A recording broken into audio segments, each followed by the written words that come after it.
hubiese tratado de vivir mi voluntad. Amén. Amén, hermanos. Pueden sentarse, mis hermanos. Vamos a abrir las Biblias en el pasaje que hoy nos corresponde.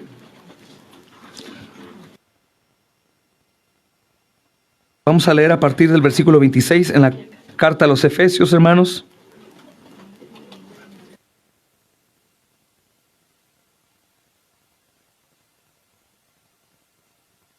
Versículo 26.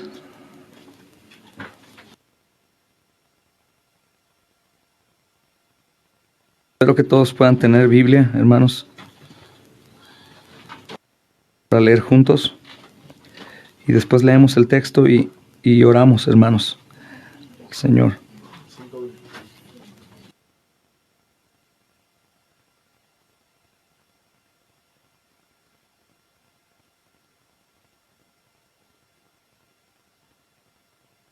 ¿Todos estamos ahí, hermanos? Amén.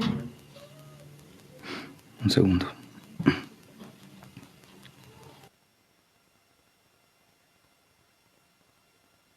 Dice la palabra, hermanos. Dice, para santificarla, habiéndola purificado por el lavamiento del agua por la palabra, a fin de presentársela a sí mismo una iglesia gloriosa, que no tuviese mancha ni arruga ni cosa semejante, sino que fuese santa y sin mancha. Amén. Hemos estado, hermanos, estudiando esta porción de Efesios 5. He pedido a Dios me ayude, hermanos, para que todos podamos entender que sí, es un pasaje que ayuda a los matrimonios a poder entender cada postura en la que cada uno de los que forman el matrimonio tienen que estar, hermanos. El hombre, dice, es la cabeza de la mujer, y habla del sometimiento de la mujer para poder cumplir a esto, hermanos. Por supuesto que si el hombre es la cabeza de la mujer, pues la mujer tiene que sujetarse a él. Primeramente, ella se sujeta al Señor para poderse sujetar a él. Pero también habla de la parte del marido que estuvimos hablando, que si se dan cuenta no hemos enfatizado tanto en la relación matrimonial, sino más bien en la relación que hay de Cristo con su iglesia. Y dice también que el hombre tiene que morir como Cristo murió por la iglesia. Y el propósito de esto en el apóstol Pablo es que de manera práctica, hermanos, podamos entender lo lógico de la relación de la iglesia con el Señor. Algunos han echado un poco aprecio. Aún, hermanos, hoy en día hay algunas iglesias que dicen tener una sana doctrina, aún se autodenominan iglesias reformadas, etc.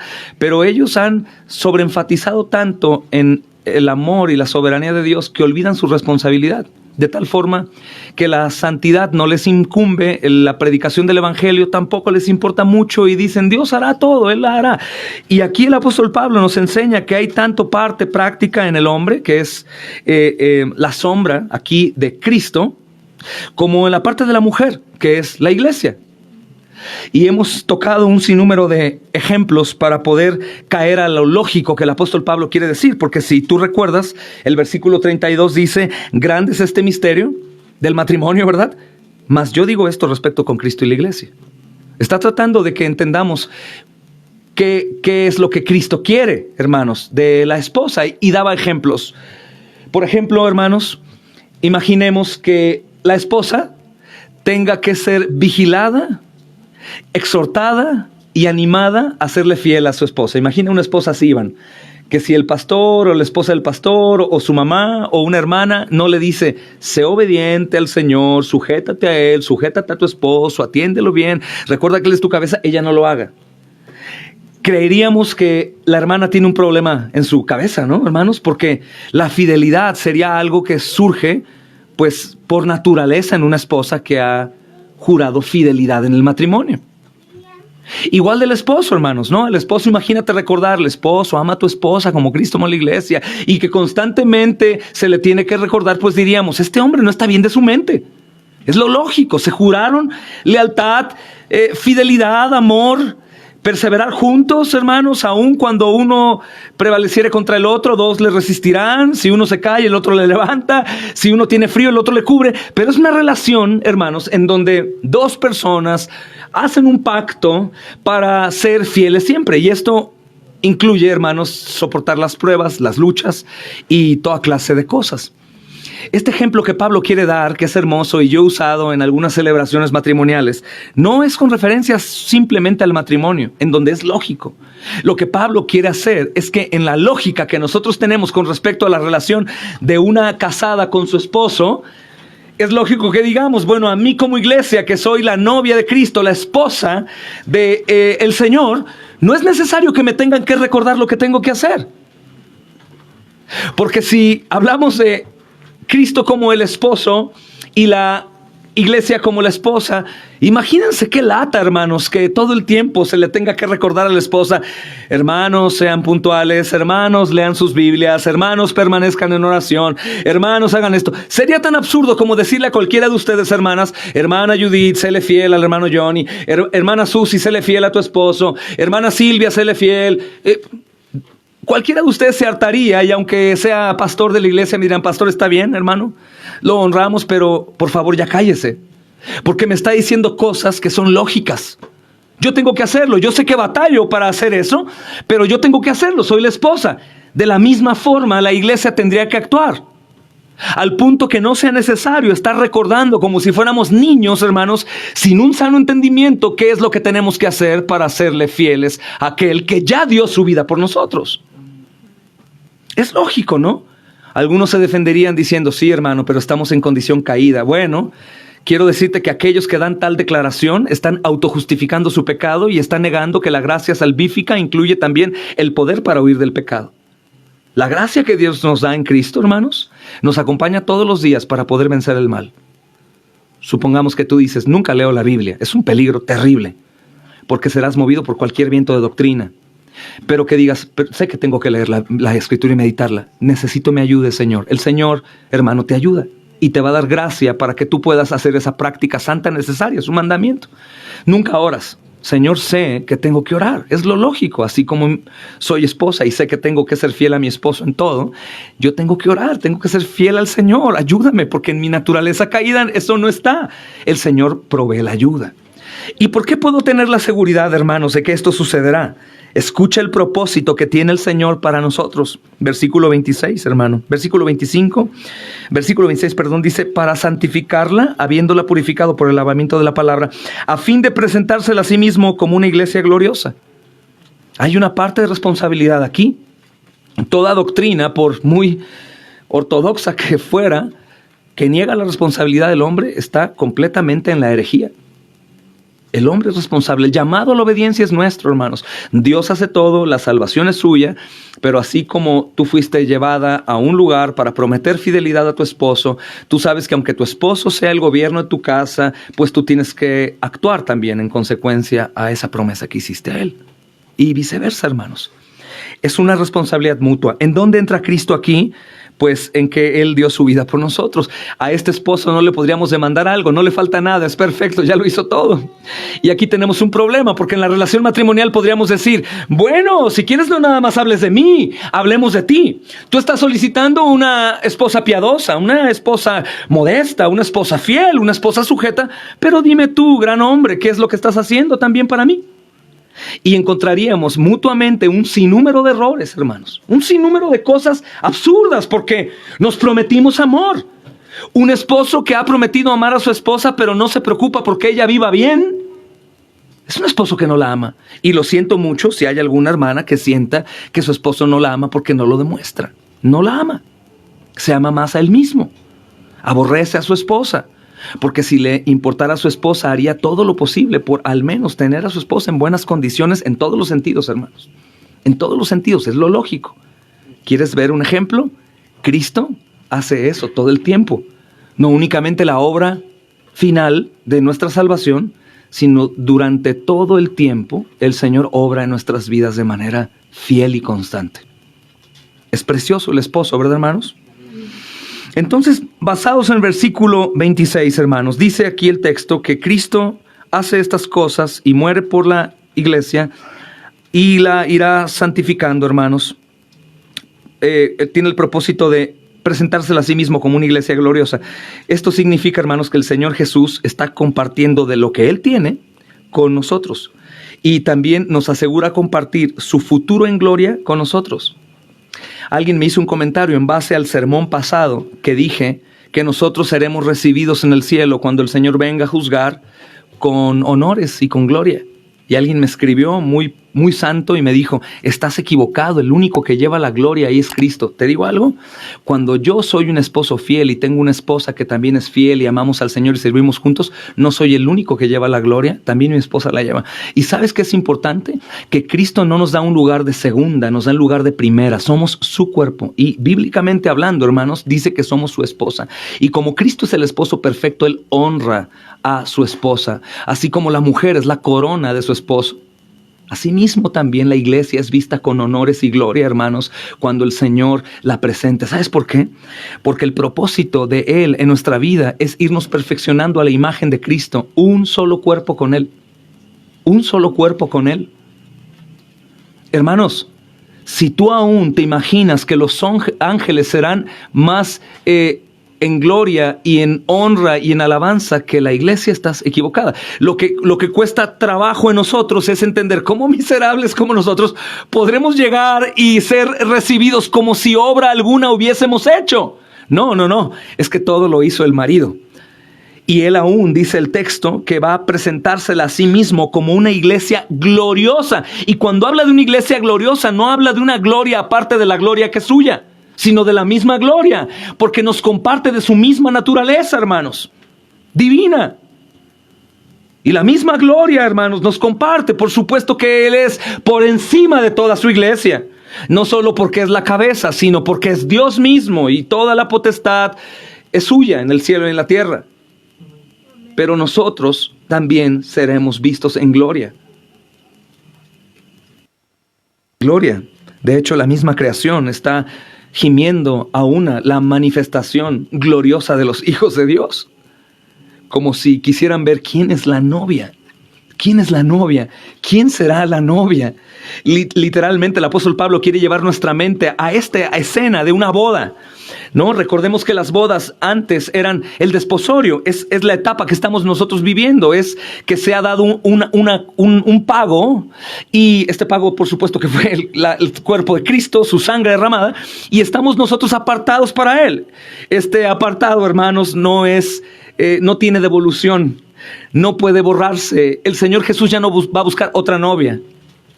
El Señor Jesús vino a salvar lo que se había perdido, vino por los que el Padre le había dado, los ha hecho suyos. Dice Él: tuyos son y me los diste. Somos suyos, somos su novia, y lo que está esperando la iglesia es que el Señor vuelva. Las bodas del Cordero, hermanos, toda la creación, todos los ángeles, hermanos, todos los celestiales está a la espera de que la novia llegue. ¿Cómo? Ataviada, ¿cómo dice, hermanos? Escucha, gloriosa, lavada, hermanos, presentársela a sí mismo como una iglesia gloriosa, dice el 27, que no tenga mancha ni arruga ni cosa semejante, sino que fuese santa y sin mancha. Es una iglesia gloriosa. Y esta iglesia gloriosa es formada por personas como tú y como yo, que somos pecadores. Y por eso, hermanos, esta esposa adúltera, esta novia adúltera, entiende y dice: ¿cómo es posible que un esposo tan precioso, tan santo y tan puro pueda amarme a mí y no despreciarme? Yo he adulterado con el mundo, he deseado lo del mundo, he hecho lo malo, pero mi novio me ama. Me ama. Las bodas están ya preparadas, hermanos. La fiesta en los cielos está lista para que nosotros, junto con Cristo, seamos en gloria por la eternidad. Uno de los pensamientos, hermanos, que más nos ayudan a todos nosotros para poder vivir en obediencia es el sentido de agradecimiento. ¿Cómo es posible que un novio así me ame? Supongo que es el sentimiento justo de la esposa de Oseas, que mucho hemos comentado, ¿verdad? Desgastada, hermanos, hasta lo extremo, completamente ya marcada de la vida en pecado, el adulterio y la fornicación, pero de pronto ve a su pobre esposo, ¿no? Siendo humillado por la gente que lo ve. pensando, ¿cómo es posible que este tonto viene a rescatar a esta esposa adúltera? Pero él sabía que era la esposa que Dios le dio. Imagínate el pensamiento coherente, si no está mal, de su mente, de esta mujer. Pero ¿cómo me puedes amar, amado?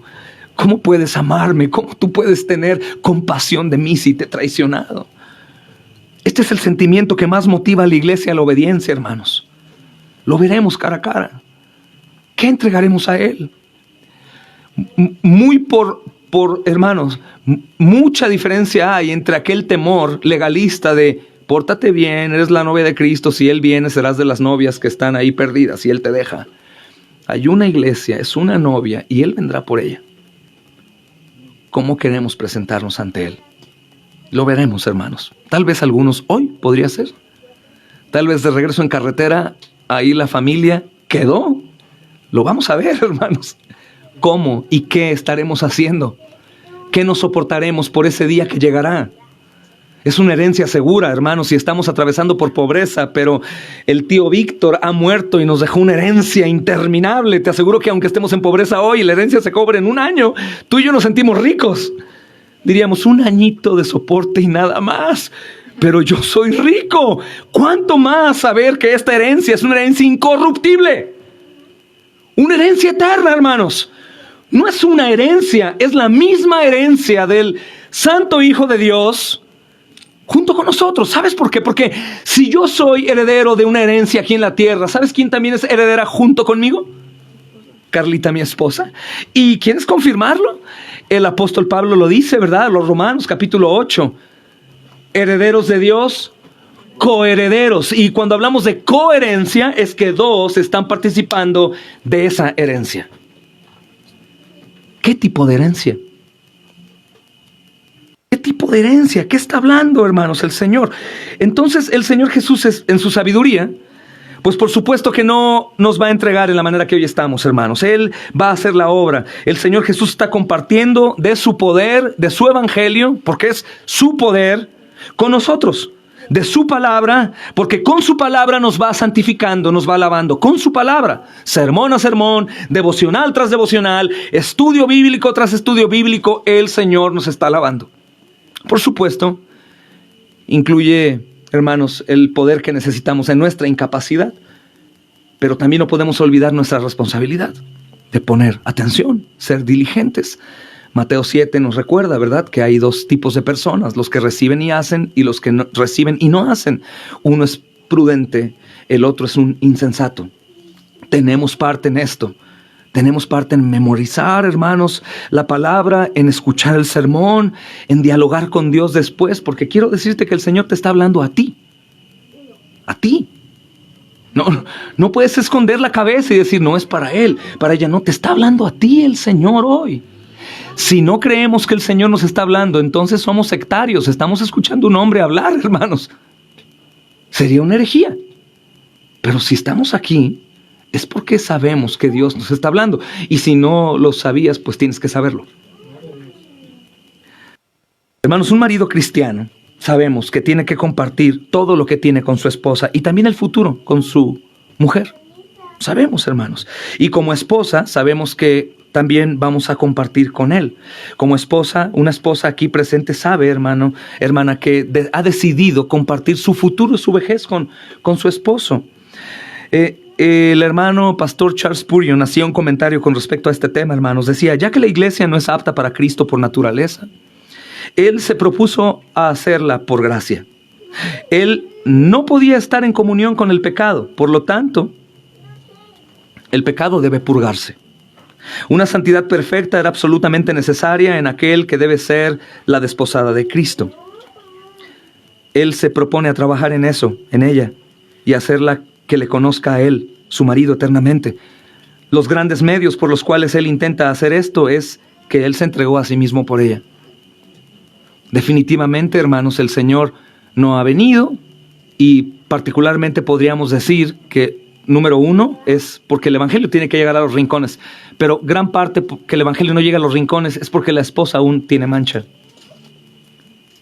Porque la esposa fiel hablará de su esposo a todas sus amistades. Hablará a sus hijos: tu padre es un hombre tan esforzado, tu padre es un hombre tan amante de Dios, tu padre en verdad me ama tanto, tu padre es un hombre. Y igual la iglesia que no habla de su Salvador es porque su esposo no le es tan impresionante. Porque de lo contrario, el tema de la esposa es su esposo. ¿Conociste algún día en tu juventud novias muy enamoradas de su novio que todo el tiempo platicaban de él? Mi novio Paco es un novio, ay, hermoso, es fuerte, es caballeroso, me ama mucho. Y le decían las amigas: cállate, ya no me hables de tu novio, me vas a enamorar de él. Si la iglesia está enamorada de Cristo, ¿sabes qué es lo que hace?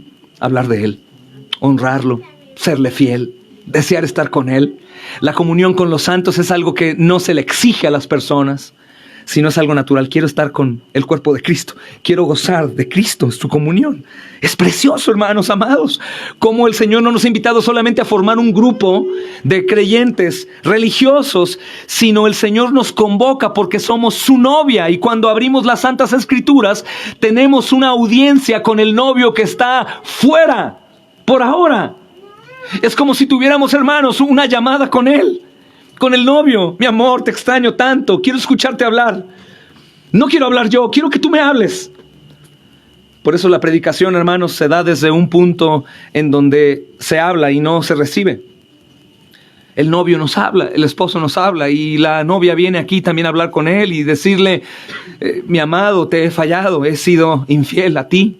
No he hecho lo propio, lo que tú me has encargado. He sido distraída, estoy afanada en el mundo. Me ha llamado la atención este mundo. Ha sido un tiempo largo y de pronto yo me he distraído. Pero mi amado, yo te amo y sé que tú me amas.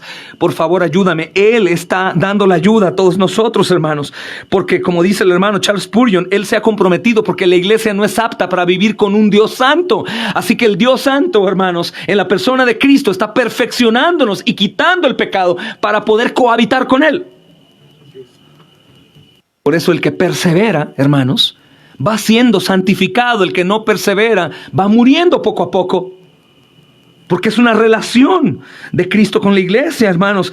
El Señor no va a tener una iglesia sucia, y por lo tanto Él no solamente vino por sangre, sino también, dice el apóstol Pablo, sino por agua.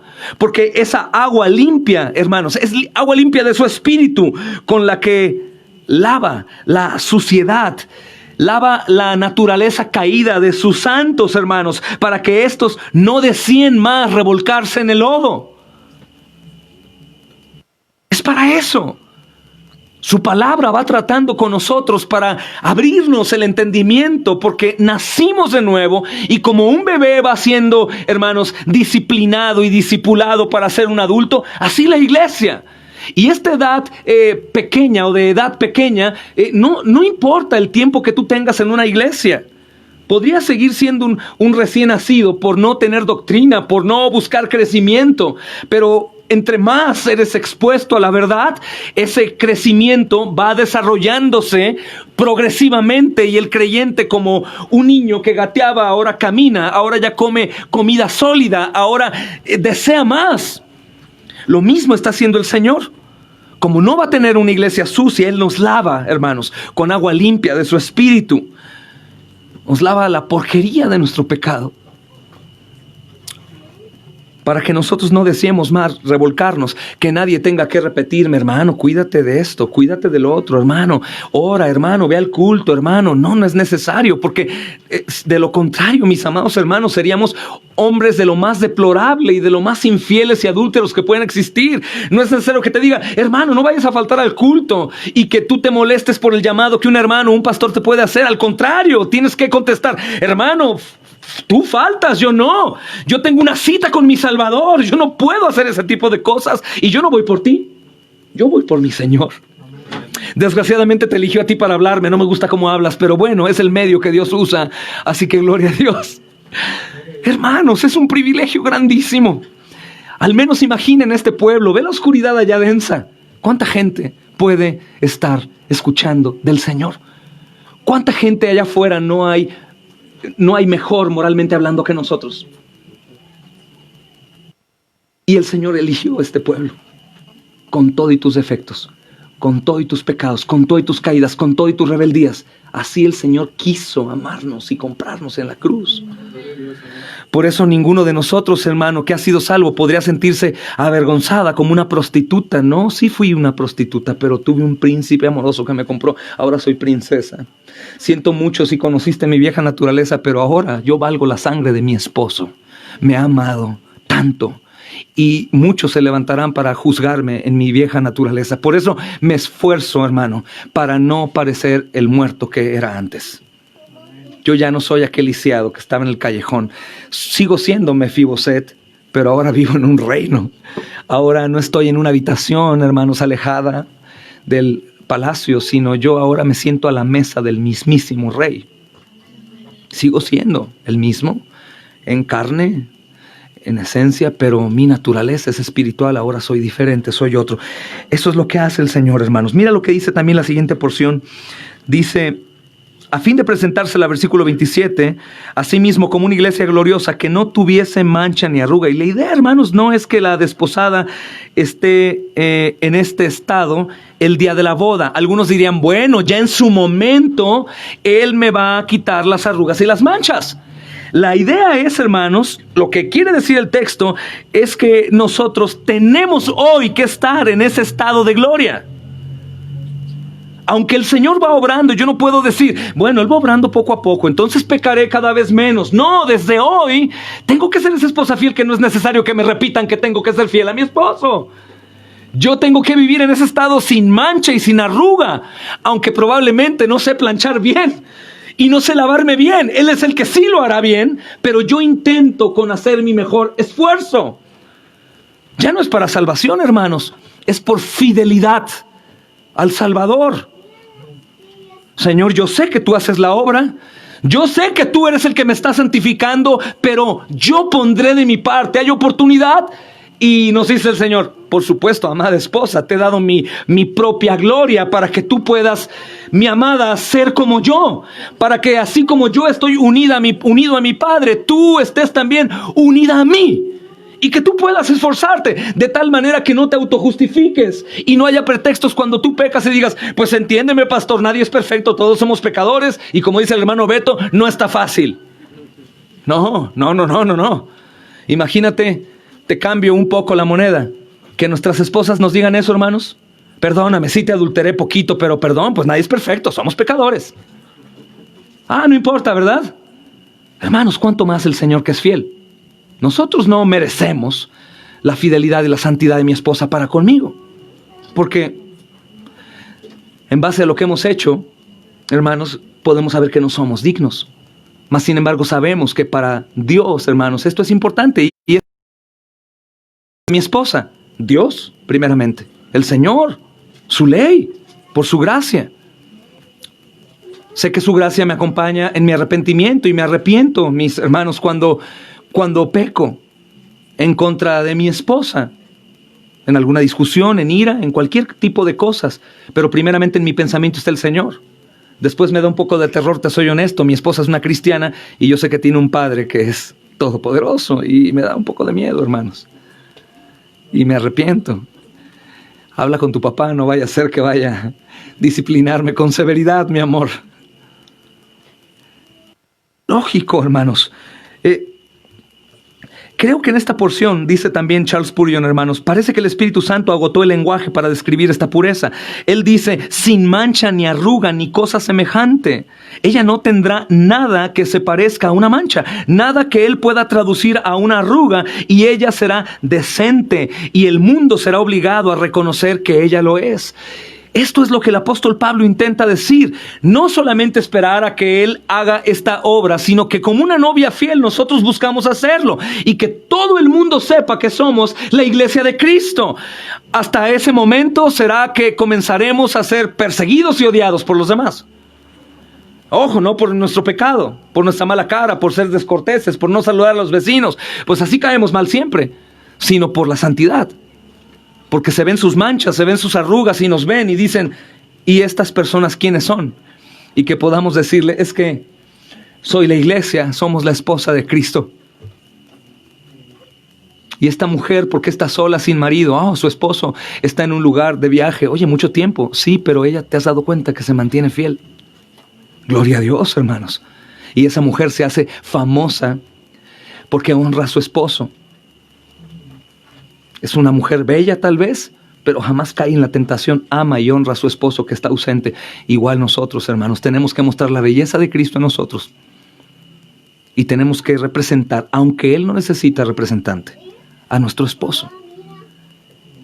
Que el apellido, hermano celestial, se ha visto por todos. Dice el apóstol Pablo a los filipenses que su gentileza sea conocida de todos los hombres. ¡Wow! ¡Qué maravillosa congregación! ¡Qué hombres y mujeres tan esforzados! ¡Cómo honran a su Dios! Hermanos, cuando Él la presente a sí mismo con todos los principados y potestades y a todas las filas de rangos para todos los potentados del cielo, mirando a esta cosa maravillosa y examinándola cuidadosamente, no habrá ninguna arruga, no habrá ninguna mancha en la iglesia, hermanos.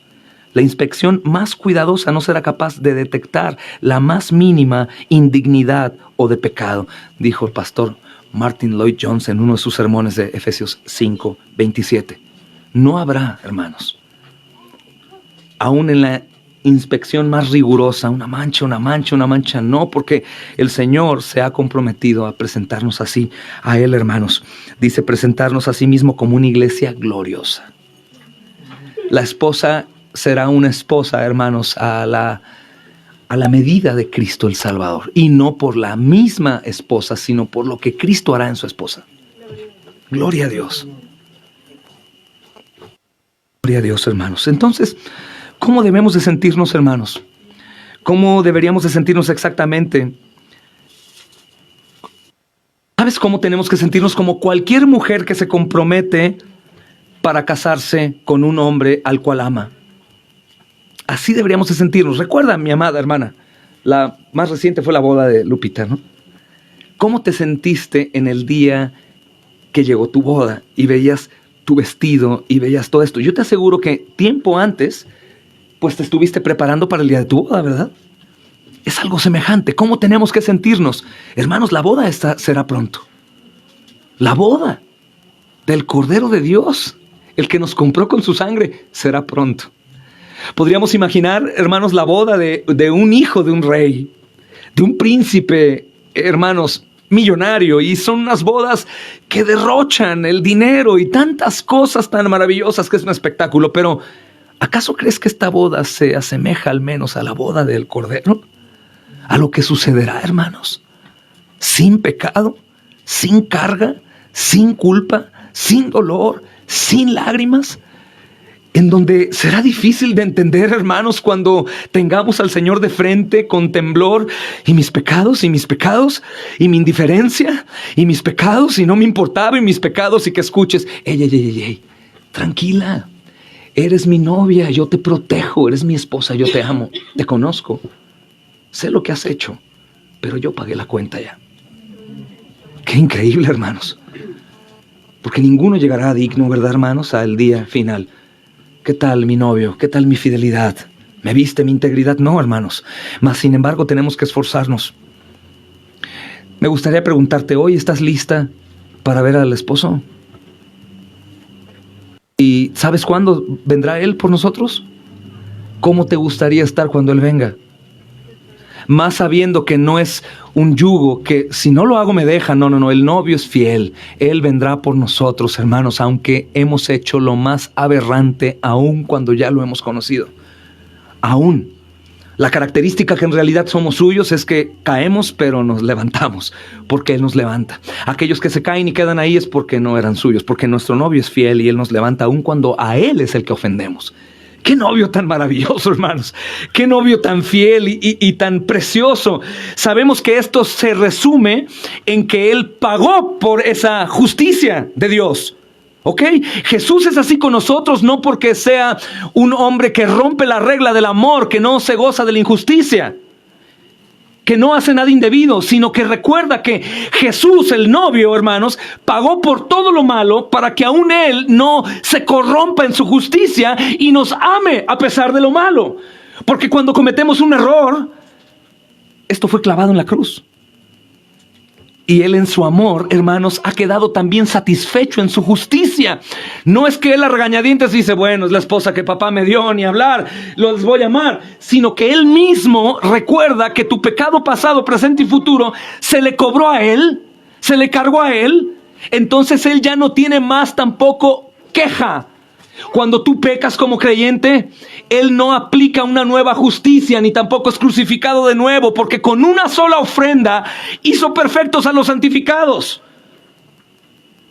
Por eso no se acuerda más del pecado nuestro, no porque tenga amnesia, sino porque Él ya pagó por el pecado en la cruz. Por eso este novio no es únicamente un novio fiel. No, algunos, hermano, aunque lo dudes, algún día tuve un amigo que él cuidaba a los hijos de su esposa, que su esposa era prostituta y se iba a prostituir. Y yo le decía, mi hermano, por favor, despierta y ve, busca una mujer. Tú eres un hombre esforzado, un hombre trabajador. ¿Cómo puedes cuidar a los hijos de esta mujer para que vaya a prostituirse? Era algo real.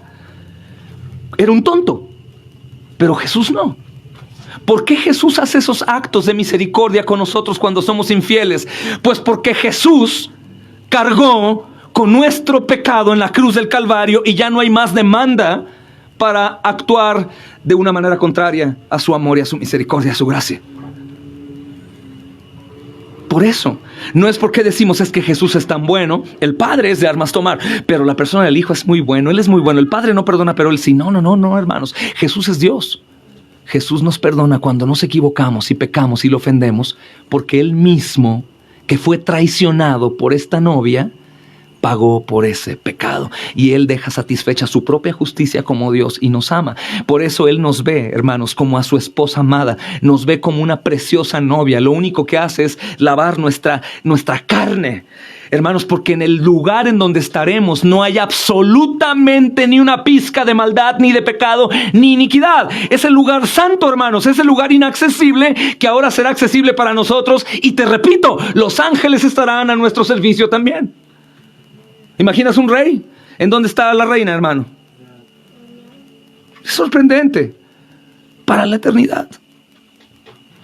Por eso es que constantemente somos perdonados. No porque Él dejó de ser justo, sino porque satisfizo su justicia en la cruz. ¿Por qué me amas tanto? Pagué por ti. Señor, pero otra vez vengo a ti. Señor, me he equivocado de nuevo. He sido infiel. Y el Señor dice, sí, yo lo sé. Yo pagué por ti para que puedas acercarte a mí otra vez. Señor, he sido tan indiferente, soy honesto, me gustaría pararme e irme de aquí en este momento. Tengo cosas que hacer. ¿Aún así me amas? Sí, yo pagué aún por tu indiferencia en la cruz del Calvario. Señor, me he enamorado del mundo, estoy afanado todo el tiempo con el mundo. Señor, te dejo las pizcas. Yo sé, mi esposa amada, pero estoy yo santificándote. Estoy yo obrando. Algún día serás perfecta y seguirás siendo perfeccionada por la eternidad. Ese es el esposo, hermanos. ¿Cómo deberías de sentirte? Sé que los creyentes, hermanos, se confiesan no dignos. Sé que los creyentes también corren el riesgo de ir al extremo y decir, no, pues mejor yo tiro todo, yo no estoy bien, yo no quiero. Pero quiero decirte que Dios hará la obra en ti, si tú eres un verdadero creyente. Él hará la obra, hermanos. Creo que una novia, hermano, cuando está a punto de casarse, llegan malas noticias a ella. Mira que pasó esto y pasó lo otro, que esto otro, que el dinero se acaba. Dice, sí, no importa, pero ya me voy a casar. Después de la boda dime todo lo que quieras. Digamos lo mismo al diablo. Digamos lo mismo a los problemas. Sí, está bien, horrible. Sí, situación tremenda. Aún la adversidad, la enfermedad, la muerte. Sí, es horrible, horrible, horrible. Pero hablemos de esto después de la boda.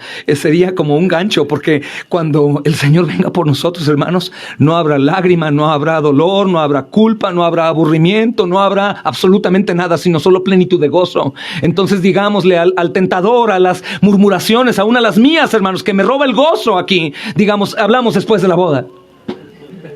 No podrá entrar ahí, hermanos. Podremos gozarnos con el Señor. Sea cual sea la situación, mis amados hermanos. Sea cual sea el asunto por el cual tú tengas un problema con tu novio. Recuerda que tu novio no es culpable. Y recuerda que tú tienes que serle fiel a Él.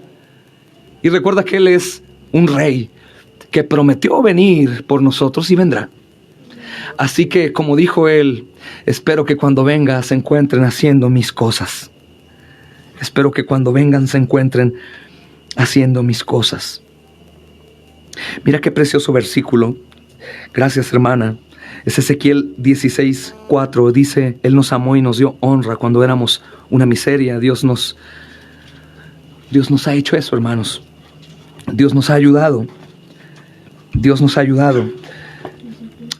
Mira lo que dice la Escritura, hermano. Hermana, si me acompañas a Jeremías capítulo 32. Este esposo es precioso, hermanos. Versículo 41. Dice, hermanos, y me alegraré con ellos haciéndoles el bien. Los voy a plantar en esta tierra, en verdad, de todo mi corazón. De todo mi corazón. Dice, porque así ha dicho el Señor, como traje sobre este pueblo todo este gran mal, así traeré sobre ellos todo el bien que acerca de ellos habló. Oh, hermanos, tenemos un esposo precioso. Quería leer, hermanos, un texto que constantemente nos agrada mucho meditar. Y es Apocalipsis, hermanos, capítulo 5, y con esto cerraríamos la enseñanza de hoy para continuar. Solamente imagina, mi amado, mi amada, esto será experimentado por todos aquellos que estén con Él. Pero imagina cómo es la entrada a la boda. A veces seguimos una tradición y el novio está al lado del púlpito, el pastor está enfrente y de pronto música empieza y la novia comienza a entrar de allá. Ahora será diferente. Yo creo fielmente que así como nos ha sostenido el Señor, hermanos, con su diestra estando ausente, Él nos llevará, hermanos, hasta el lugar en donde Él será alabado. Nos tocará vivir este momento a su iglesia, amando tanto a nuestro Señor, hermanos, y más recordando qué es lo que Él ha hecho. Y dice, hermanos, esto habla meramente de la llegada de Cristo al reino de los cielos, mas sin embargo en los tiempos, hermanos, que el Señor está hablando acá, es un tanto difícil poder comprender si ha pasado, si pasará o qué sucede. Pero podríamos estar seguros que esto lo contemplaremos, hermanos. Y dice el versículo 8 del capítulo 5, ¿verdad? Cuando Él hubo tomado el libro, los 4 seres vivientes, los 24 ancianos, se postran delante del Cordero, todos con arpas y copas de oro llenas de incienso, que son las oraciones de los santos. Y cantaban un nuevo cántico diciendo, digno eres tú de tomar el libro y de abrir sus sellos. Gloria a Dios, hermanos. Porque tú fuiste inmolado y con tu sangre nos has redimido para Dios de todo linaje y lengua y pueblo y nación. Qué gran iglesia. Y nos has hecho para nuestro Dios reyes y sacerdotes y reinaremos sobre la tierra. Y miré y oí la voz de muchos ángeles alrededor del trono y de los seres vivientes y de los ancianos, y su número era millones de millones, que decían a gran voz, bendito Dios, el Cordero que fue inmolado es digno de tomar el poder y las riquezas, la sabiduría, la fortaleza, la honra, la gloria y la alabanza, y a todo lo creado que está en el cielo y sobre la tierra y debajo de la tierra y en el mar, y a todas las cosas que en ellos hay. Oí decir al que está sentado en el trono y al Cordero sea la alabanza, la honra por los siglos. Gloria a Dios, hermanos. Los 4 seres vivientes decían amén, y los 24 ancianos se postraron sobre sus rostros y adoraron al que vive por los siglos de los siglos. Amén. Dice el versículo 9 del capítulo 21. Vino entonces a mí uno de los 7 ángeles que tenía las 7 copas llenas de las 7 plagas postreras, y habló conmigo diciendo, ven acá, yo te mostraré la desposada, la esposa del Cordero. Por eso es, hermanos, que Apocalipsis 22:17, la novia quiere llegar a la boda, quiere casarse, y dice, hermanos, junto al Espíritu y la esposa dicen, ven, ven, esposo, ven. Y el que oye diga, ven. Y el que tiene sed, venga. Y el que quiera, tome del agua de la vida gratuitamente. La esposa fiel quiere que el esposo llegue. Señor, ven. Esposo, ven. Esposo, ven. Esposo, ven. Gloria a Dios, hermanos. Me gustaría que tomáramos lectura. Por último, vamos a ponernos en pie, hermanos, y vamos a leer estos versículos de nuevo. Versículo 26 y 27. Dice: para santificarla, habiéndola purificado por el lavamiento del agua, por la palabra, a fin de presentársela a sí mismo una iglesia gloriosa, que no tuviese mancha ni arruga, ni cosa semejante, sino que fuese santa y sin mancha. Para ese gran día, hermanos amados, preparémonos para nuestro encuentro con el Señor. Amén, hermanos.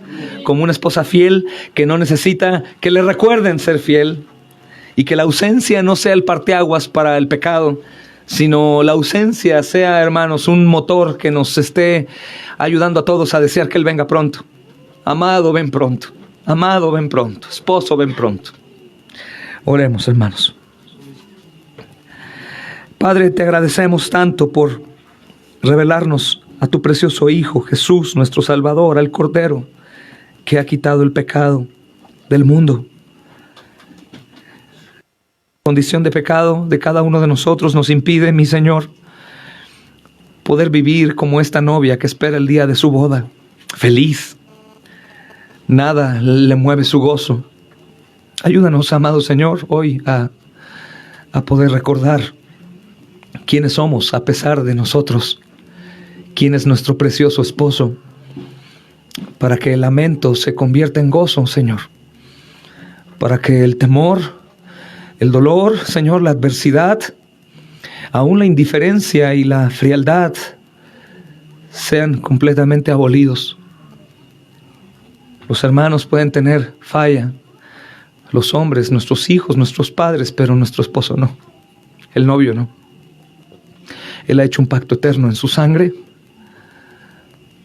pagado ya, y nosotros esperamos a Él. Por eso, Señor, queremos recordar el compromiso que tenemos con Él.